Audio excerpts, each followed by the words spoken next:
오늘 함께 나눌 말씀의 제목은요, 3중 안전장치입니다. 우리가 운전할 때 아주 빠르게 고성능 엔진을 가지고 막 잘 달리는 것도 중요하지만 그와 아울러서 브레이크 성능이 굉장히 중요합니다.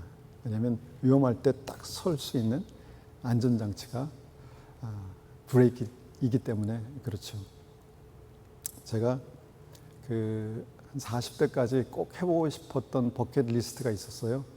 그게 뭐냐면 번지 점프.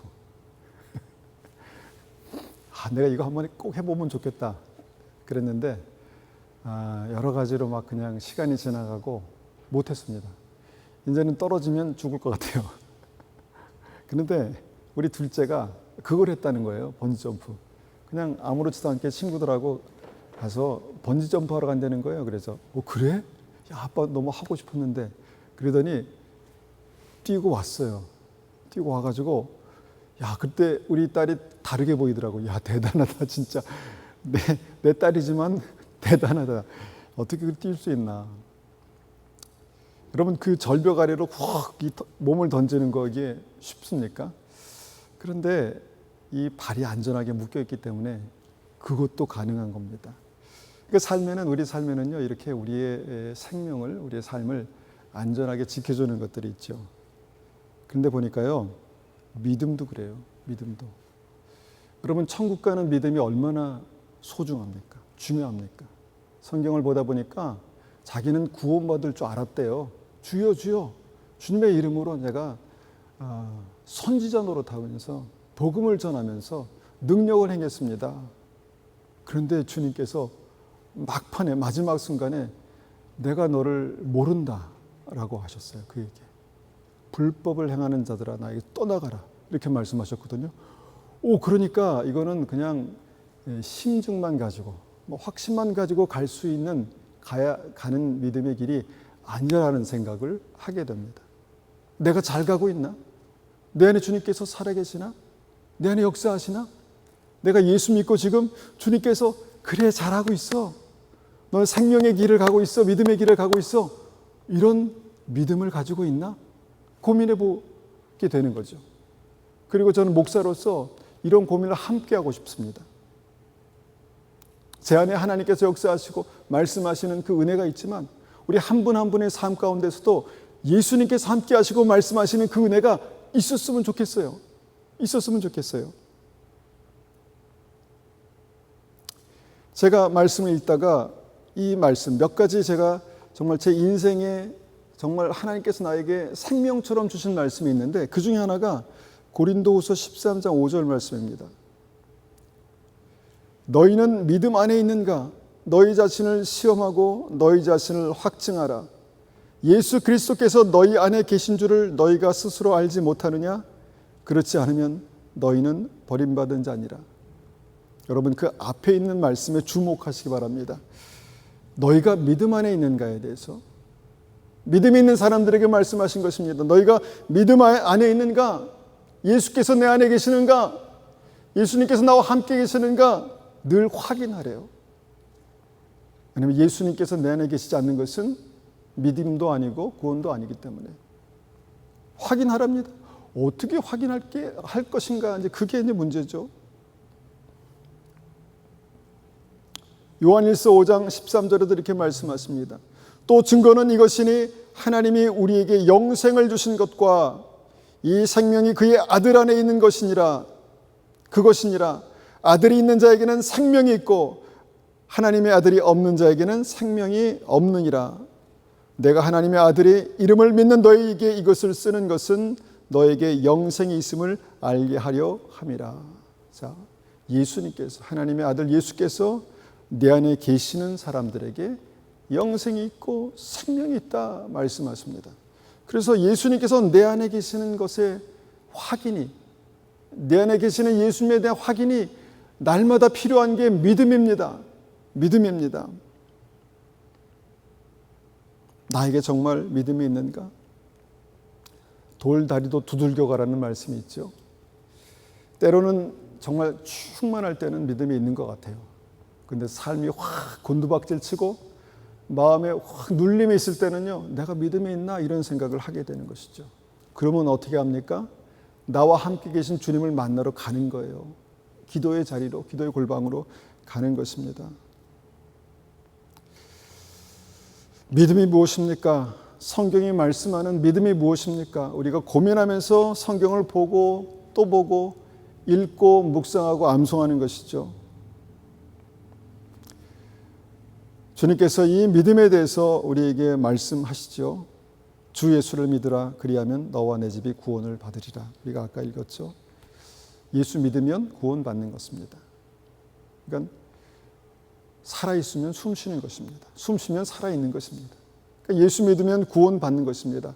너와 내 집이, 내 믿음이 살아있으면 너와 내 집이 구원받는다. 이것이 주님의 말씀입니다. 그래서 이 믿음이 무엇인가에 대해서 오늘은 좀 한 스텝 좀 밟아가 보고 싶습니다. 믿음이 뭔가? 나 하나님 믿어. 예, 맞습니다. 믿습니다. 그런데 성경은 그 믿음에 대해서 어떻게 말씀하시는지 우리가 한 구절씩 보기 원하는데, 요한복음 1장 12절에서는요. 영접하는 자, 곧 그 이름을 믿는 자에게는 하나님의 자녀가 되는 권세를 주셨으니. 아, 믿음은 그 아들을 내 삶에 영접하는 것이구나 라고 말씀하십니다. 그러니까 살아계신 하나님을 아는 것도 중요합니다. 그것에서 믿음은 출발하죠. 그런데 정말 믿음은 예수님을 내 삶에 영접하는 것으로 시작된다는 것입니다. 영접하셨습니까?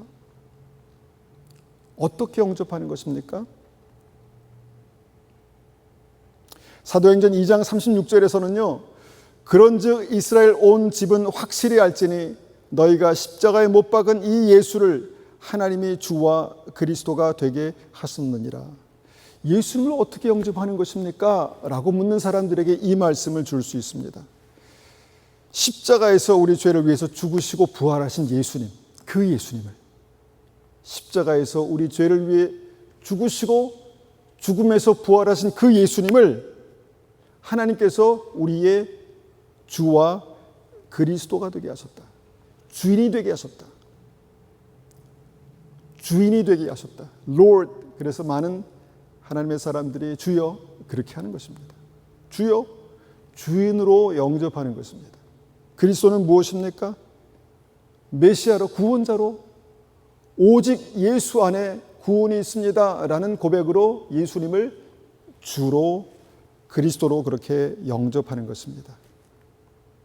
그냥 믿고 옆에 두려고 하는 것이 아니라, 필요할 때는 옆에 끼고 다니다가 필요 없을 때는 집에 구석에 처박아 두려고 그렇게 예수님을 모시는 게 아니라, 필요할 때는 주님 도와주세요, 필요 없을 때는 내가 알아서 할 테니까 좀 가만 계세요, 이런 믿음이 아니라 언제나 예수님이 주와 그리스도가 되게 하시는 믿음이 영접하는 믿음이다라는 것입니다. 그래서 그 믿음으로 구원받는 것입니다. 그 믿음으로. 그 믿음이 우리의 하나님께서 우리에게 주신 선물이고 은혜다 말씀하신 구절이 로마서 1장 17절인데요. 복음에는 하나님의 의가 나타나서 믿음으로 믿음에 이르게 하나니 기록된 바 오직 의인은 믿음으로 말미암아 살리라 함과 같으니라. 오직 의인은 믿음으로 말미암아 산답니다. 그러니까 믿음으로 말미암아 주님께서 의롭게 하시고, 예수님께서 십자가에 내 죄를 돌아가시고 죽으셨다가 부활하신 그 믿음을 가지고 예수님을 영접하는 자들에게 주님께서 흘리신 그 보혈의 능력으로 깨끗게 하시고 정결케 하시고 죄를 사하시고 하나님의 자녀 삼으시는 그 은혜가 있다라는 것입니다. 그래서 에베소 2장 8절 9절에도 말씀하십니다. 너희는 그 은혜에 의하여 믿음으로 말미암아 구원을 받았으니 이것은 너희에게서 난 것이 아니요 하나님의 선물이라. 하나님의 선물이라. 행위에서 난 것이 아니니 이는 누구든지 자랑하지 못하게 함이라. 여러분, 누가 나를 위해서 죽으면 내가 구원받을 수 있습니까? 감사하지만 그것이 구원에 이르는 능력으로 나타나지 않습니다. 그런데 하나님의 아들 예수 그리스도께서 내 죄를 위해서 우리의 모습으로 이 땅에 오셔서 십자가에 못 박혀 돌아가심으로 죽으셨다가 부활하심으로 그분이 나의 구주가 되심을 내가 영접함으로 말미암아 하나님께서 우리에게 구원이라는 선물을 주시는 것이 믿음의 신비다라는 것입니다. 이 이론만 생각하면 쉬운데 여러분 이것을 논리적으로 따지면 이게 가능해? 이게 맞아? 그런데 무엇입니까? 그렇게 예수님을 영접하고 나서 살아계신 하나님을 내 삶 속에 만나는 것이 믿음이라는 것입니다. 그때부터 주님과 동행하고 만나고 주의 음성을 듣고 주님께서 역사하시는 것들을 경험하는 것이 믿음이다라는 것입니다. 행위에서 난 것이 아니니 누구든지 자랑하지 못하게 함이라. 주님께서 말씀하시죠. 그러니까 착한 일 열심히 해서 구원받는 게 아니야. 너의 죄는 네가 선하게 산다고 씻어지는 게 아니야. 오직 예수 그리스도의 보혈, 너의 죄를 위해서 죽으신 예수 그리스도의 보혈로만 정결케 되는 거야. 주님께서 말씀하시죠. 행위에서 난 것이 아닌 이는 누구든지 자랑치 못하게 함이라. 이 행위가 예수님 당시에 신약 시대 당시에 문제가 됐습니다. 뭘 말하는 행위에서 난 것이 아니라고 이렇게 강조하신 이유가 뭔가? 그때 당시에요. 유대인 그리스도인과 이방인 그리스도인들 사이에서 구원의 조건에 대한 심각한 갈등이 있었습니다. 유대인들이요. 주님의 그 모세 율법에 따라서 할례를 받았잖아요. 그래서 할례 받지 못하면 구원받지 못한다라는 말을 했습니다. 이방인들에게. 그것이 문제가 됐습니다. 그래서 사도 바울이 이 말씀을 가지고 야, 할례 못 받았다고 구원 못 받는 게 아니야. 할례 받는다고 구원 받는 게 아니야. 그 믿음으로 구원 받는 거야. 이런 말씀을 한 것이죠. 예수님께서 이 땅에서 공생의 사역을 하실 때 왜 많은 바리새인들에게 예수님이 걸림돌이 됐습니까? 예수님께서 율법을 안 지키시는 거예요. 주일날 막 벼이삭을 잘라가지고 같이 논아먹고 주일날 병자를 고치시는 거예요. 그러니까 안식일을 거룩하게 지켜야 되는데 일을 하지 말아야 되는데 일을 하시네? 그리고 때로는 급하실 때 제자들과 함께 손을 씻지 않고 음식을 먹는 거예요. 이 손을 씻는다는 것은 그냥 단순히 깨끗게 한다는 의미가 아니라 주님의 은혜로 정결케 합니다라는 그런 의미로 손을 씻는 거거든요. 근데 손도 안 씻고 막 음식을 막 드시는 거예요. 제자들이 손도 안 씻고 막 돼지처럼 먹는 거예요. 그러니까 그걸 보면서 바리새인들이 저 사람은 분명히 이단이다. 하나님의 사람이 아니다. 이런 얘기를 한 것입니다. 그런 행위, 그때 당시 이것이 굉장히 문제가 심각했습니다. 우리가 생각할 때는 아무것도 아니지만 당시에는 심각했습니다. 예수님을 이단이라고 했다니까요. 그래서 갈라디아서 2장 16절에 이렇게 말씀합니다. 사람이 의롭게 되는 것은 율법의 행위로 말미암이 아니요 오직 예수 그리스도를 믿음으로 말미암는 줄 알므로 우리도 그리스도 예수를 믿나니 이는 우리가 율법의 행위로서가 아니고 그리스도를 믿음으로써 의롭다함을 얻으려 함이라. 율법의 행위로서는 의롭다함을 얻을 육체가 없느니라. 이렇게 말씀하신 것이죠. 그러니까 율법의 행위로 정결케 되고 율법의 행위로 죄 사함을 받는 것이 아니라 하나님의 은혜로 예수 그리스도의 십자가로 정결케 되고 보혈로 깨끗게 되는 것이다. 이 말씀을 하는 것입니다.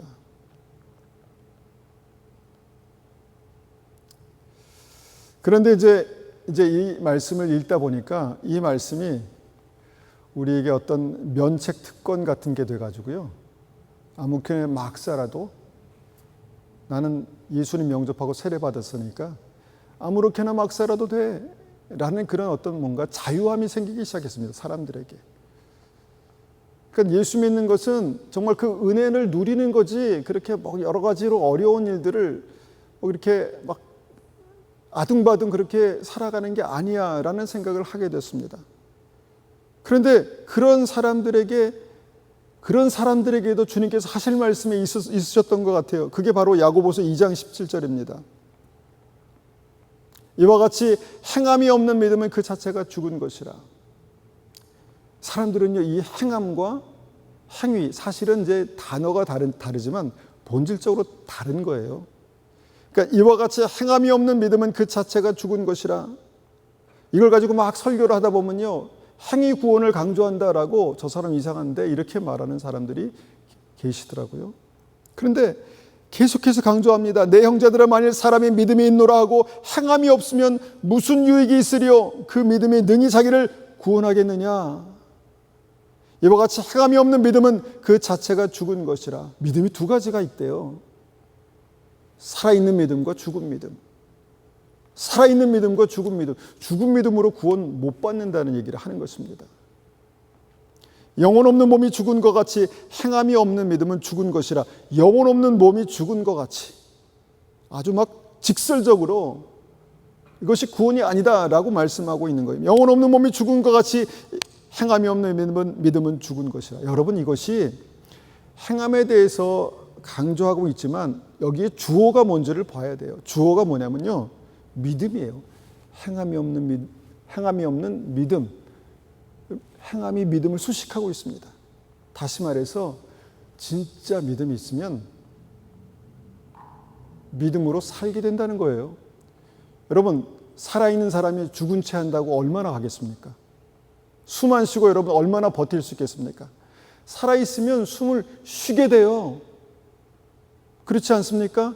기도는 호흡이라고 말씀하셨는데 살아있으면요, 숨을 쉬게 됩니다. 쉬지 말라고 해도 쉬게 됩니다.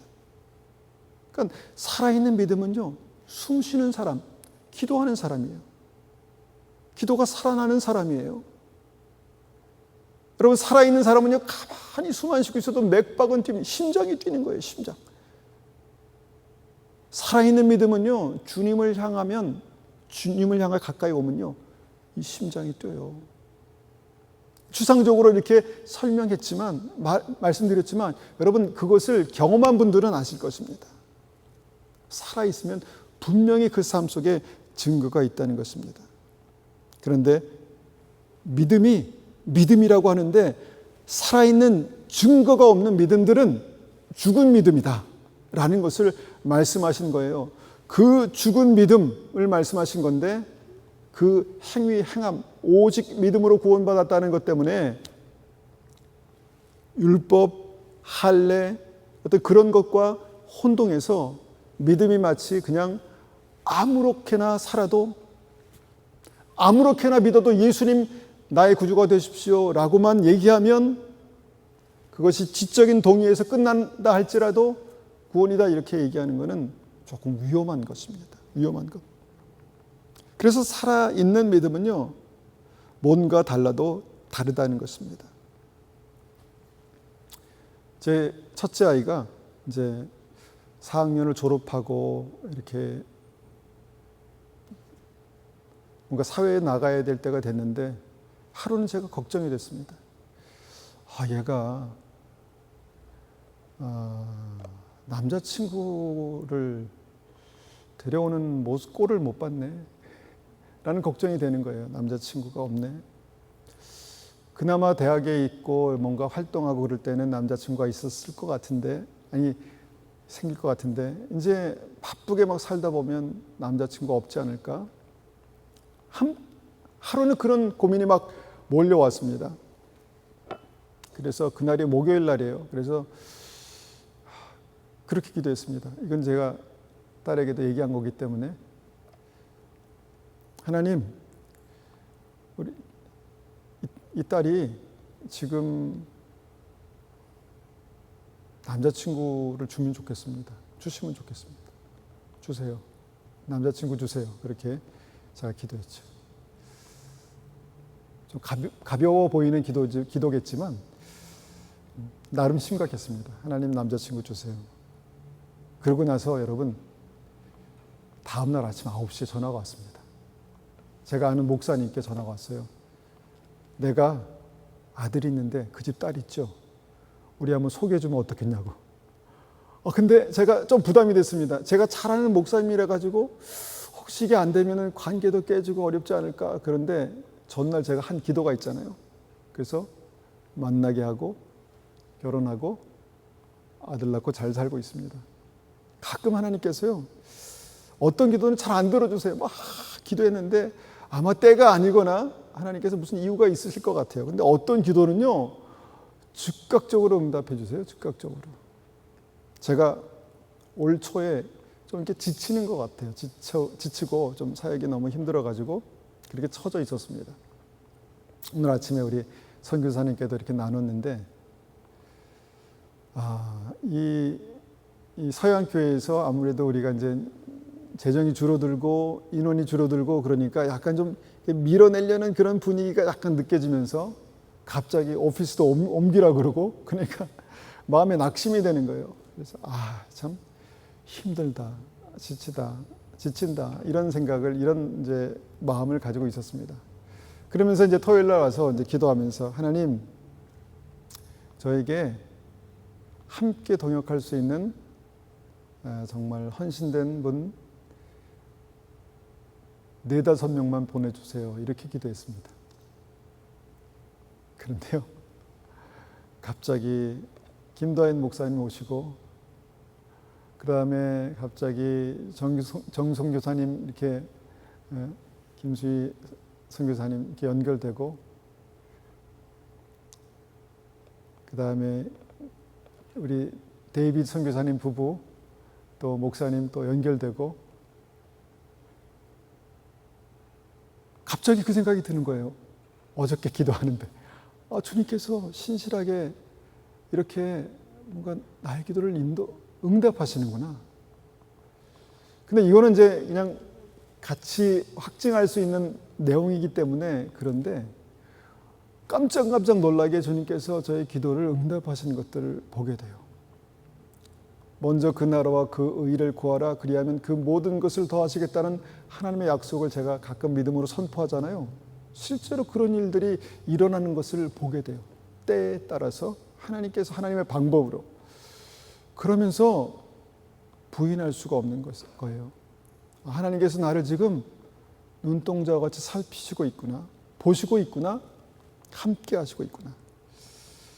뭔가 우리의 삶 속에서 뭔가 이런 믿음의 호흡들이 주님과 더 깊이 교통하는 그 은혜로 우리의 삶 속에 나타날 때, 하나님께서 지금 내 삶 가운데 함께 계시는구나 라는 것을 저도 그렇고 우리 한 분 한 분도 확인하는 게 필요하다는 거예요.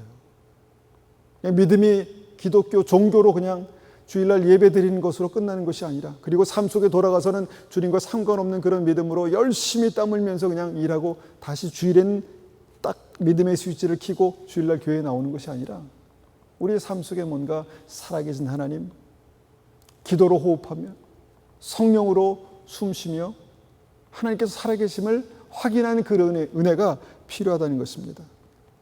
제가 이런 고민들을 하면서 어떻게 하면 우리 함께 예배드리는 한 분 한 분이 한 분도 빠지지 않고 천국에서 볼 수 있을까, 이런 고민을 목사로서 많이 합니다. 그래서 정말 우리의 믿음이 진짜 살아있는 믿음이 되기 위해서 어떻게 해야 되는가? 행함이 없는 믿음이 죽은 믿음이라고 말씀하셨는데, 도대체 그 행함이 없는 믿음이 뭡니까? 그냥 막연하게 생각하고 착하게 사는 건가? 말씀대로 사는 건가? 이렇게 우리가 생각하고 넘어갈 수 있겠지만, 뭔가 좀 구체적으로 말씀의 확증이 필요한 부분들이 있었습니다. 그래서 기도할 때 제가 기도하면서 받은 말씀이 마태복음 25장 말씀이에요. 거기에 3가지 비유가 나오죠. 열천의 비유, 달란트 비유, 양과 염소 비유. 아마 입에 침이 마르게 아마 이 많은 설교를 했을 겁니다. 그런데 여러분, 이것이 그냥 단순하게 그냥 잘 믿는 방법을 여기에 제안하신 것이 아니라, 하나님 나라에 들어가는 살아있는 믿음이 무엇인가에 대해서 그 믿음이 확증되는, 믿음 안에 있는가 확증하라, 너희 안에 예수 그리스도께서 계신 것을 확증하라 말씀하시는 그 말씀과 탁 클릭이 되는 거예요. 여러분, 열천의 비유가 무엇입니까? 등불이 꺼져가면 구원이 아니라는 것입니다. 등불이 꺼져가니, 미련한 5 처녀가 등불이 꺼져가니 그때부터 문제가 생기기 시작했어요. 원래 등에 불이 있었습니다. 등불이 꺼져가니 그런 상태가 됐다는 것입니다. 이유는 뭡니까? 기름이 부족한 거예요. 기름을 예비하지 않은 거예요. 그런데 결과적으로 이 말씀만 딱 보면 등불이 꺼져가니까 천국 혼인잔치에 못 들어갔다는 것입니다. 여러분, 이 빛이 얼마나 중요한 내용인지, 얼마나 중요한 것인지 여러분 우리가 알잖아요. 요한복음 8장 12절에 말씀하시죠. 나는 세상의 빛이니 나를 따르는 자는 어둠에 다니지 아니하고 생명의 빛을 얻으리라. 예수님을 영접하고 주님을 따라가는 그 사람들이 생명의 빛을 얻는데요. 이 빛은 그냥 빛이 아니라 생명의 빛이에요. 그런데 이 빛이 꺼져가니까 못 들어가더라라는 것입니다. 그러면서 이 빛을 가지고 기도하면서 고민하고 다시 묵상하고 기도하고, 하나님, 나에게 생명의 빛이 드러나고 있습니까? 내 믿음이 생명의 빛으로 나타나고 있습니까? 그렇게 보니까 이 빛이 나타나는 여러 가지 현상들이 있어요. 예수 그리스도로 옷 입으라, 빛의 갑옷을 입으라. 무엇입니까? 다 나타나는 것입니다. 드러나는 것입니다. 뭐가 드러납니까? 살아있는 믿음이 드러나는 것입니다. 믿음은 머릿속에만 있는 것이 아니라, 내가 암송하고 있는 말씀으로만 있는 것이 아니라 삶 속에서 내 삶의 빛으로 확인할 수 있는 그거더라고요. 그러고 보니까요, 여러 성도님들을 또 교회 밖에서 다른 크리스찬들을 만나잖아요. 그런데 그분들의 삶을, 이건 주관적인 것이니까 보니까 예수 그리스도의 빛이 환하게 나오는 분들이 계세요. 그분 만나면 그 눈빛이 그냥 사랑이 뚝뚝뚝 흘러나오는 그런 눈빛이에요. 함께 대화하다 보면요, 별 얘기 안 해요. 근데 이해하고 격려하고 사랑하는 말이 제 마음에 힘이 되는 것입니다. 그러면서 이게 빛이구나. 빛은 이렇게 확인할 수 있는 것이구나. 관계를 통해서, 삶을 통해서 확인할 수 있는 것이 생명의 빛이구나. 이게 애매한 게 아니구나 라는 생각을 하게 되는 것입니다. 그래서 이건 제 주관적인 것이니까 성도님들을 위해서 기도하다가 그분의 삶 가운데 빛이 막 환하게 나타나지 않으면 걱정이 되는 거예요. 걱정이 되는 거예요. 주님, 어떻게 합니까? 주님, 붙들어 주십시오. 주님, 성령의 기름을 부어 주십시오. 하나님, 그 입술을 통해서 예수 그리스도의 생명의 빛이 흘러나올 수 있도록, 하나님, 그 눈빛을 통해서, 삶을 통해서 예수 그리스도의 빛이 어둠을 밝힐 수 있도록, 그 가정의 어둠을 밝힐 수 있도록, 그 관계의 어둠을 밝힐 수 있도록 주님, 붙들어 주십시오. 이렇게 기도하게 되는 것입니다. 여러분, 단지 그냥 주님 착하게 살게 도와주세요, 이게 아니에요. 믿음이 살아있게 도와주십시오. 믿음이 건강하게 도와주십시오. 그래서 주님의 성령의 생명의 빛이 우리 안에 드러날 수 있도록 주님 도와주십시오. 이런 기도를 하게 되는 것입니다. 가끔요, 저도 기름이 부족할 때가 있습니다. 그럴 때는요, 뭔가 정죄하는 말, 그런 말들이 툭툭 튀어나오려고 해요. 그래서 저는 이것이 어둠의 역사라는 것을 알기 때문에 입을 다뭅니다. 입을 딱 다뭅니다. 지금부터 말하지 말아야지. 다른 마음이 바뀌기 전까지 말하지 말아야지. 그러면서 의도적으로 복음에 합당한 빛 가운데 주님의 말씀이 선포되는 그 말씀을 붙듭니다. 용서하고 용납하고 사랑하고 배려하고 격려하고 사랑하는 말들을 믿음으로 하기 시작합니다. 그러면서 제 마음이 다시 바뀌더라고요. 기도에도 빛이 나는 기도가 있습니다. 제가 토요일 날 어제 기도하면서 너무너무 감사하더라고요. 주님, 제가 한국에 가야 되는데 성령의 권능을 주십시오. 능력을 주십시오. 기름 부어 주십시오. 어둠을 밝히는 그 강력한 생명의 빛이 제 안에 있게 도와주십시오. 막 기도했는데 주님께서 은혜를 부으시더라고요. 함께 기도하는 분들 너무너무 감사해요. 그렇게 기도할 수 있는, 기도할 줄 아는 분들이 오셨어요. 그래서 함께 열심히 기도하면서 그 안에 성령의 충만한 은혜가 부어지는 거예요. 할렐루야. 너무 감사한 것입니다. 너무 감사한 거예요. 예수님께서 부어주시는 생명의 호흡과 같은 그 빛의 기도가 있습니다. 물론 모든 기도는 다 감사하고 귀한 거지만 강력한 빛을 발하는 기도들이 있습니다. 성령에 사로잡혀서, 말씀에 사로잡혀서 기도하는 그런 기도가 있다니까요. 여러분, 그 기도를 여러분 붙드십시오. 살려내십시오. 하나님, 이것도 필요합니다. 저것도 주십시오. 물론 그런 기도 소중합니다. 중요합니다.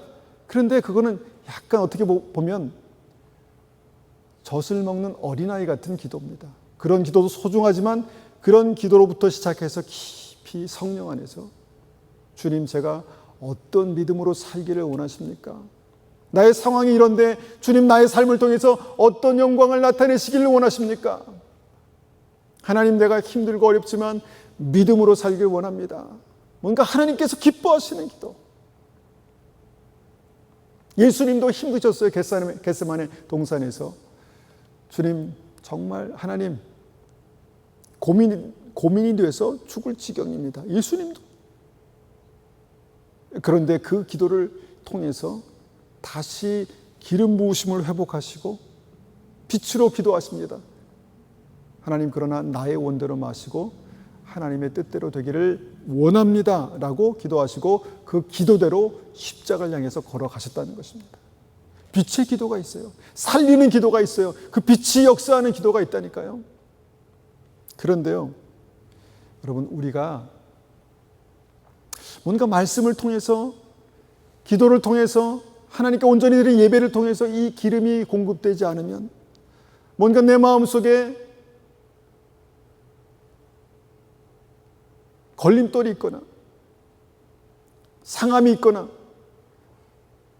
죄가 있을 때 이 기름이 공급되지 않아요. 회개하지 않으면.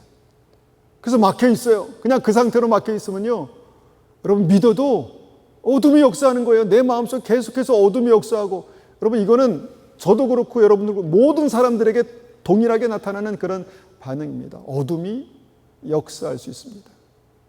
빛이 역사할 수 있습니다.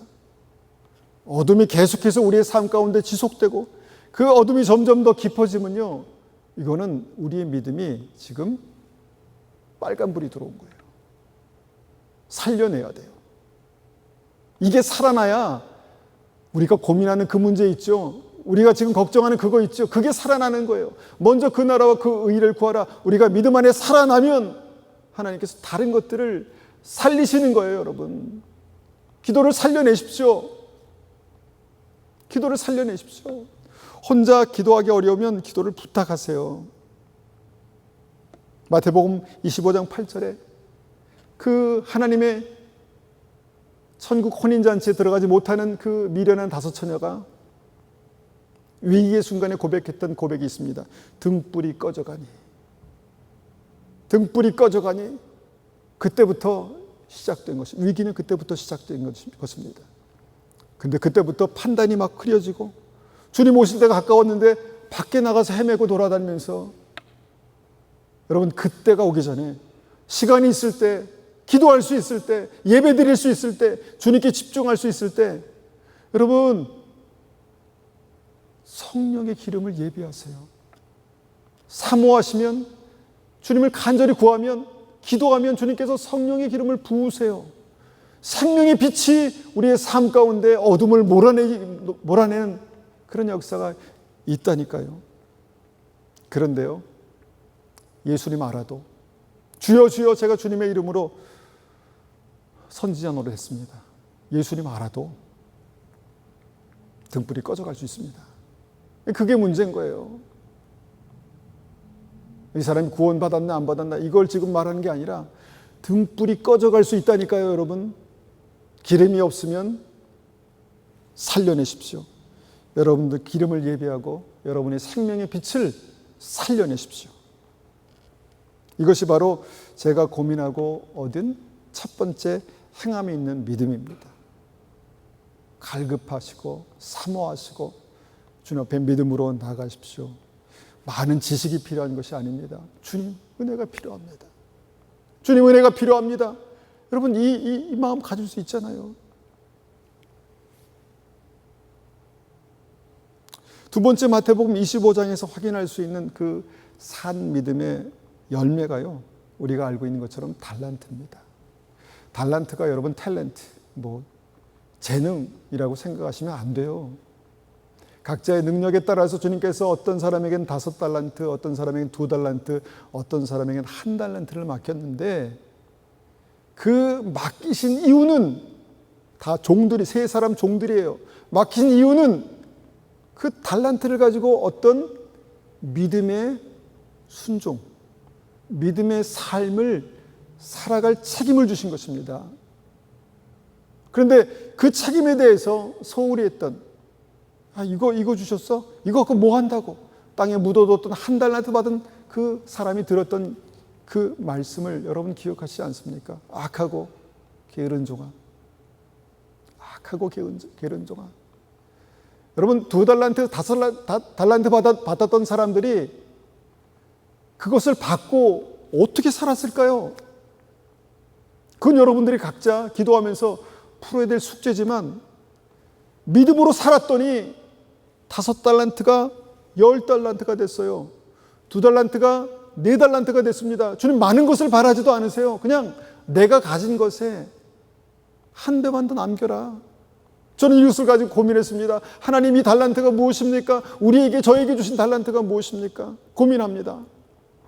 그러면서 제일 안전한 방법으로 제가 얻은 첫 번째 솔루션은, 내가 예수 믿고 구원받았으니까 나로 말미암아 한 사람만 더 구원받으면 된다. 일단 이거예요. 이걸 얘기해야 되겠다. 여러분, 내가 예수 믿고 구원받았습니까? 내가 예수님을 믿습니까? 그러면 여러분들에게 맡기신 영혼들이 있습니다.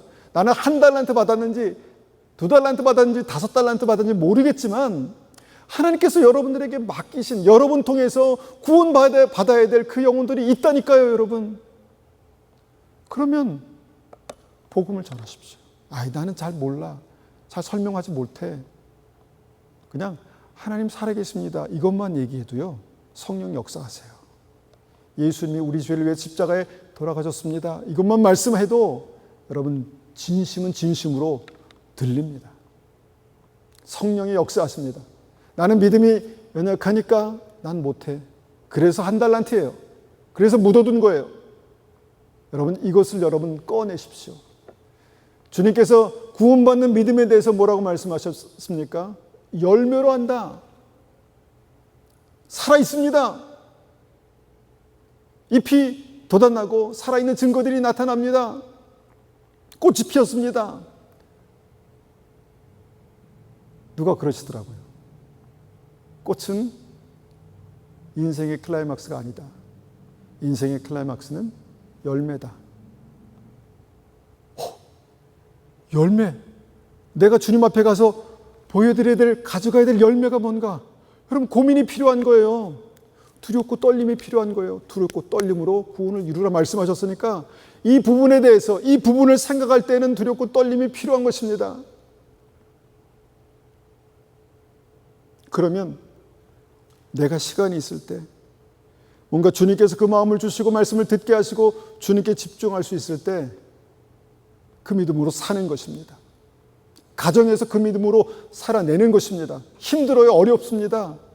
주님 말씀하셨잖아요. 가정에 영적인 전쟁이 있다고, 내가 칼을 주러 왔다고, 서로 불화하는 어떤 그런 역사가, 영적 전쟁이 있다고, 그것을 극복해서 승리하고 극복해서 영혼을 얻는 것이 우리의 사명입니다. 교회에 얼마나 어려움들이 많습니까? 아무나 왔어요. 아무나. 우리는 아무나 온 사람들이에요. 특별한 사람들 선택하셨지만 선택받기 전부터 우리는 그냥 다 은혜로 아무나 온 것입니다. 그러니까 여러 사람들이 다 섞여 있어요, 교회는. 근데 거기서 뭘 배웁니까? 사랑하는 것을 배우는 것입니다. 영혼을 주님께로 가까이 가는 인도하는 그것을 배우는 것입니다. 직장에서 내가 열심히 일한 것을 통해서 내가 주님께 드릴 수 있는 그 열매가 뭔가. 여러 가지로 우리가 적용하고 고민하고 나에게 맞는 그 솔루션을, 진리를 찾아야 돼요. 여기 계신 분들 중에서 내가 예수님을 구주로 영접했습니다라고 고백하는 모든 사람들에게는요, 하나님께서 최소한 1달란트를 주셨습니다. 그래서 저도 지금 1달란트에 충성해서 살잖아요. 그럼 저는 정말 정직하게 1달란트 받은 사람입니다. 1달란트. 이거 땅에 묻어두지 않으려고 열심히 살잖아요. 믿음 때문에 사는 것입니다. 하나님께서 우리 안에 살아계시기 때문에 그런 삶이 나오는 거예요. 그런 태도가 나오는 것입니다. 여러분, 이것을 여러분들이 다시 한번 믿음, 구원받는 믿음의 안전장치로 붙드십시오. 이게 두 번째입니다. 발견하십시오. 찾으십시오. 그리고 먼저 그 나라와 그 의를 구하십시오. 그러면 하나님께서 이것을 통해서 여러분의 삶 가운데 성령의 능력, 생명의 능력, 형통케 하시는 은혜, 이것을 경험하게 하십니다. 반드시 그런 일들이 있습니다. 많은 사람들은 그들의 눈에 보여지는 대로 우리를 평가하려고 하지만 주님께서는요, 그들의 평가의 방법과 달라요. 내가 보는 것은 너희가 보는 것과 다르다. 엘리압을 보면서 그런 말씀 하셨잖아요. 달라요. 주님 중심을 보신다. 어떤 중심인가? 내가 믿음으로 주를 영접하고 내가 믿음으로 살아야지 라는 그런 믿음. 그 다음에 이런 나에게 주님께 주신 믿음의 책임, 우리 좀 어려운 말로 사명이라고 말하죠. 책임이 있는 거예요, 여러분. 믿음에는 책임이 있는 것입니다. 그냥 내가 구원받았으니까 땡, 이건 믿음이 아니에요, 여러분. 살아있는 믿음이 아니라고 주님께서 말씀하세요. 자, 세 번째 무엇입니까? 마태복음 25장에서 양과 염소의 그 비유로 주신 말씀을 주목합니다. 세 번째 믿음의 확증은, 살아있는 믿음의 확증은요, 내 주변에 있는 사람에 대한 태도예요. 물론 소중한 사람들에게는 정말 최선을 다해 살려는 그런 마음이 있는데, 뭔가 스쳐 지나가는 사람들, 나그네와 같은 사람들, 뭔가 가볍게 여겨도 될 만한 사람들, 무시해도 될 만한 사람들, 병자들, 가난한 사람들, 목마른 사람, 먹을 것 없는 사람, 심지어는 감옥에 갇힌 사람. 우리 목사님, 감옥에 있는 사람들을 위해서 사역하시는 목사님 존경합니다. 너무너무 귀합니다. 여러분, 이것은요, 아무나 할 수 있는 일이 아니라 하나님께서 우리의 마음속에, 예수님께서 우리의 마음 가운데 계신 그리스도의 마음을 품은 사람만 할 수 있는 것입니다. 거창하지 않아도요, 그냥 사람을, 그 영혼을 주님께서 생명을 주셔서 구원하신 영혼으로 볼 수 있는 눈만 있으면 됩니다. 이거 엄청난 일을 하라고 하는 것이 아닙니다. 그냥 물 한 잔 주는 거 어렵습니까? 밥 한 끼 사는 거 어렵지 않잖아요. 밥 사줄 때마다 너무너무 감사하게 잘 먹고 있습니다. 너무 감사합니다, 집사님. 그런 거예요. 그러면서 힘을 얻고 사랑을 받고, 누가 아프다 그러면 찾아가셔서 이렇게 우리 권사님 긍휼한 마음으로 그렇게 돌봐주시고 기도해주시고, 감격이 되는 거예요. 옆에 있는 사람도 감격이 되는 거예요. 그리고 뭔가 힘든 사람들 보면 그 사람을 좀 돕고 싶어서 그런 마음을 품고 계신 거 보면 너무 감동이 됩니다, 권사님. 여러분, 믿음이 뭡니까? 다른 사람을 주님의 눈으로 바라볼 수 있는 것이 믿음이에요. 그런데 이 염소의 신앙을 가진 사람은 그걸 몰랐어요. 주님과 나만 있었어요. 내가 세상의 중심이에요. 내가 믿음의 중심이에요. 내가 생각하는 대로 모든 믿음이 다 흘러간다고 생각했어요. 그러면서 주변의 사람들 다 무시했습니다. 그러니까 주님께서 뭐라고 말씀하십니까? 나는 너를 모른다.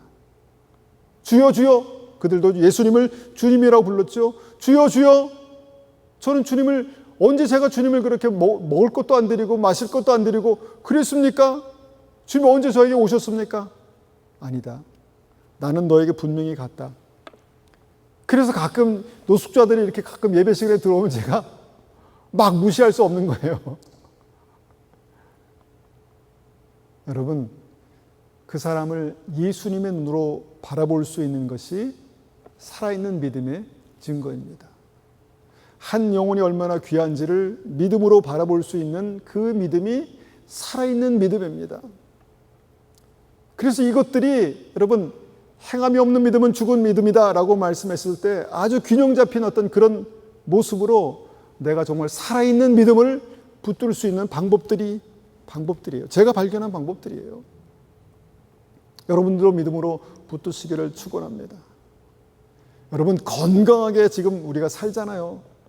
그런데 여러분 그 기간 인생이 길지 않아요. 90세 된 어느 할머니한테 그런 말씀을 드렸대요. 인생이 어떠셨습니까? 그러니까 그 할머니가 너무 짧았어 이렇게 말씀하시더랍니다. 인생이 짧잖아요. 여러분 살아있을 때, 내가 기도할 수 있을 때, 예배 드릴 수 있을 때 여러분 살아있는 믿음을 더욱더 건강하게 살려내십시오. 여러분들의 믿음은 분명히 살아있습니다. 그리고 여러분들 안에 생명의 빛이 있습니다. 여러분들에게 분명히 믿음의 사명을 주신 것을 봅니다. 그리고 그 믿음의 사람들에게 주님께서는 정말 부지불식간에 찾아오셔서 만나신다는 거예요. 혹시 뒤에 앉은 집사님이, 뒤에 앉은 권사님이 예수님인지 몰라요.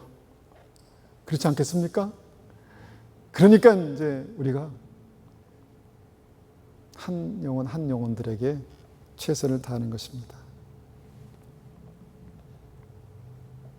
여러분 그 믿음으로 내 믿음이 살아있는지를 확증하십시오. 내가 믿음 안에 있는지. 고린도후서 13장 5절 다시 한번 봅니다. 너희는 믿음 안에 있는가? 너희 자신을 시험하고 너희 자신을 확증하라. 너희는 믿음 안에 있는가? 너희 믿음이 살아있는가? 너희 자신을 시험하고 말씀으로 시험하고 확증하라. 삶의 열매로 확증하라. 주님 말씀하십니다. 여러분 저와 여러분이 그런 믿음의 사람 되기를 원합니다. 부족해도 한 달란트밖에 감당할 수 없는 부족한 믿음이라도 정말 살아 역사하는 주님께서 우리 안에 계시는 그런 온전한 믿음이 되기를 소원합니다. 한번 같이 이 말씀을 가지고 기도하겠습니다.